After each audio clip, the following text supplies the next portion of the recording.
Hai, welcome to Simkadabra. Di sini kita akan membahas setiap poin SKDI satu persatu sampai tuntas. Mulai dari konsep dasarnya, patogenesis, hingga tata laksana lengkapnya. Jika kalian suka dengan konten seperti ini, jangan lupa subscribe agar tidak ketinggalan video dari kami ya.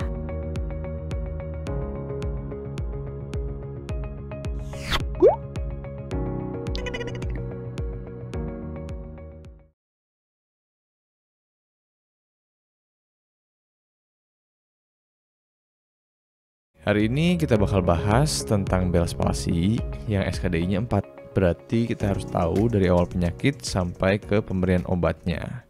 Nah, buat kalian yang penasaran kenapa namanya Bell's, nama penyakit ini tuh diambil dari nama Sir Charles Bell di awal abad 19.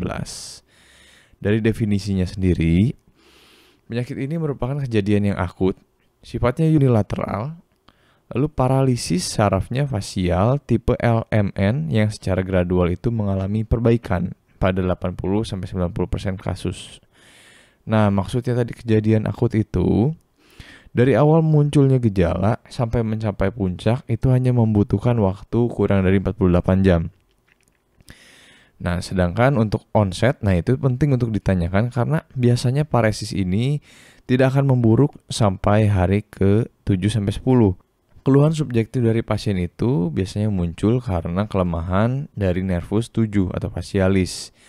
Nah, keluhan-keluhan itu bisa berupa kelemahan otot wajah, kesemutan pada dagu dan mulut, lalu ada juga epipora, matanya berair, lalu tidak mampu menutup mata, adanya nyeri okular, penglihatan kabur, lalu ada nyeri tajam pada telinga dan mastoid.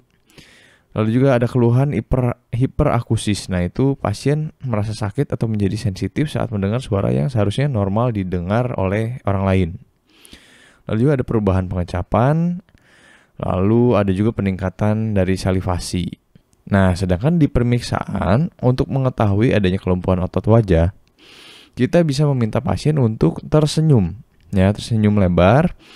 Nah, kita lihat jika ada paralisis, maka senyumnya itu jadi nggak simetris. Sebagian wajahnya itu terlihat seperti berat sebelah gitu ya, seperti kesulitan tersenyum. Nah, lalu kita juga bisa lihat ini ada plika nasolabialis ya, yang di sini itu jadi datar sebelahnya gitu. Sebelah ada plikanya, sebelahnya datar.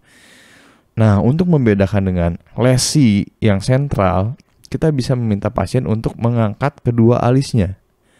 Nah, pada Bell's palsy, karena masalahnya itu di perifer, berarti harusnya ada sebelah dahi yang tidak berkerut. Nah, kalau kita angkat alis gini kan ada yang berkerut nih, simetris harusnya. Nah, kalau Bell's palsy karena lesinya itu perifer, nah berarti hanya satu sisi saja yang bisa naik, berkerut, dan satunya lagi datar. Seperti itu. Kejadian seperti ini terjadi karena bagian atas dari otot wajah, yang dahi itu, dipersyarafi oleh dua upper motor neuron. Nah, satu dari sisi berlawanan, satu lagi dari sisi yang sama.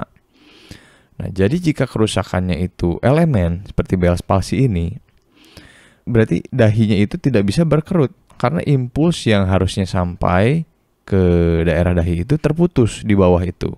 Jadi nggak peduli dia dapat impuls dari manapun, saat mau dekat ke daerah yang dipersyarafinya itu udah nggak nyampe. Nah, beda dengan kalau misalnya lesinya itu supranuklear, itu di atas. Nah, kalau misalnya masalahnya di kiri masih dapat dari kanan. Impulsnya itu kalau masalahnya di kanan masih dapat dari kiri. Jadi kalau misalnya kayak stroke gitu atau lesi sentral, pasien itu masih harus bisa mengangkat alisnya dan masih ada kerutan di dahinya. Itu cara membedakan sentral dan perifernya. Lalu untuk pemeriksaan penunjang yang kita bisa lakukan adalah darah rutin, ureum, kreatinin, gula darah, EMG, lalu bisa juga MRI kepala dengan kontras jika ada kecurigaan lesi di sentral ya. Nah, kesimpulannya itu Bell's palsy merupakan penyakit yang ditegakkannya itu secara eksklusi. Jadi jika ada keluhan saraf kranial lainnya, ada kelumpuhan motorik, gangguan sensorik, atau ada riwayat trauma, atau bahkan infeksi itu, maka diagnosis banding lain itu harus kita dahulukan. Nah, tapi keyword yang penting dari Bell's palsy ini adalah onset yang mendadak dari paralisis fasial unilateral ya. Nah, klasifikasi yang dipakai di sini dari House dan Bregman ya. Klasifikasi ini agak sulit untuk dihafal. Dihafal semuanya gitu agak sulit. Nah, tapi kita bisa membedakan derajat 4 dan 5. Nah, kenapa itu penting dibedakan? Karena penata laksanaan dari derajat 5 dan 6 itu berbeda. Nah, gampangnya untuk membedakan 4 dan 5 itu kita bisa minta pasien untuk rest face. Saat pasien itu diam, dibiarkan aja diam kayak wajahnya tanpa ekspresi itu. Nah, kita perhatikan kalau misalnya asimetris, berarti dia derajat 5. Saat diam aja nih asimetris berarti dia derajat 5. Nah, kalau misalnya simetris berarti itu derajat 4. Untuk sisanya, cara membedakan 3 dan 4 kita bisa lihat dari matanya itu bisa menutup sempurna atau tidak. Nah, kalau misalnya 4 itu dia tidak bisa menutup sempurna. Kalau 3 itu masih bisa.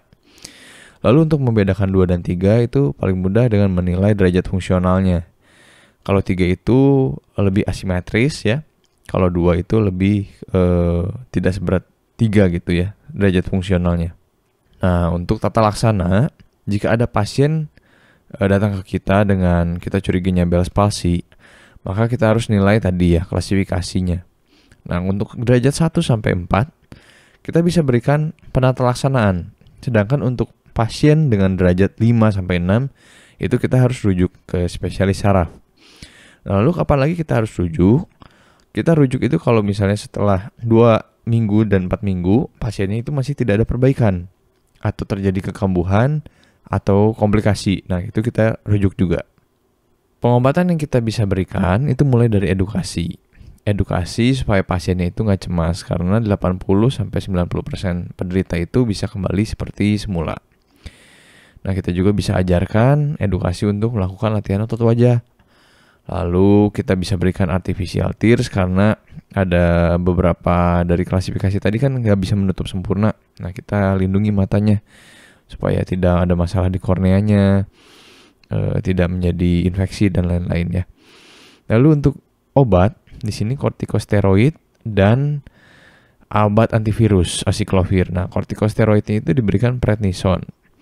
Dosis yang diberikan itu dimulai dari 60 mg per hari selama 5 hari. Kemudian di tapering off 10 mg per harinya sampai hari ke-10.